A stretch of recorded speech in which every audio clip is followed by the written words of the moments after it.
You two as parents have a job when these kids are growing up, and it's to create an environment where these children feel safe. If they're scared, instead of venturing out, they start turning inward. And when they turn inward and start to isolate, then that's when things can get really bad. And you say you reacted to a lot of what they did. Your job as parents is to act, not to react. Your job is to be leaders. If a child has a tantrum in a store, you're not to react. You're to be proactive. You're to handle that when they're 2 or 3 or 4. And if you bring the second child home and the first child wants to drown it, then your job is to figure out how to broker a peace there. You kind of took a bull in a china shop approach to parenting. Yes, that's correct. Thank you. Yes, exactly. And you did it with 2 girls. I know. I have my regrets in my heart. I've cried before about it. I want to do better. I love them all I can, right?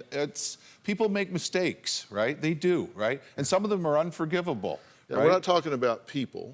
We're talking about you. I'm referring back to me. Yeah, right? let's talk about you, not people. Okay. Yeah, well, I'm sorry. Wrong word. Me. And there aren't mistakes that are unforgivable.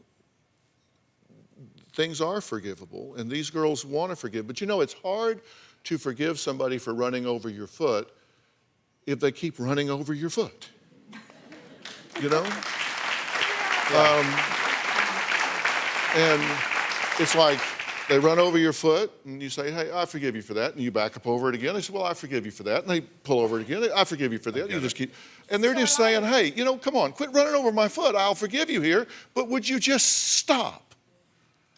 And you've been a bull in a china shop out here. You're yelling at them and telling them they're lying and they're exaggerating and all of this stuff. And I say, well, let's stop that. Did this actually happen? Well, yeah, actually that happened. Well, I did kind of balcony under in the car. Oh, okay. Well, so that was true. And so the things that we can agree on cross the line. Yes, I agree. I agree 100%. So, and if they exaggerated this in their minds, so reduce it by, what, 31%, 48%, 116%, I don't care. If just what we agree on took place, you have a lot of reparenting to do. I agree. And to do that, you need to learn some new skills. You made some real mistakes. You made some real mistakes. And I think you caused them to turn on each other. I'm surprised that one of you hasn't killed the other. I know. Yeah. It's terrible because you two need each other desperately.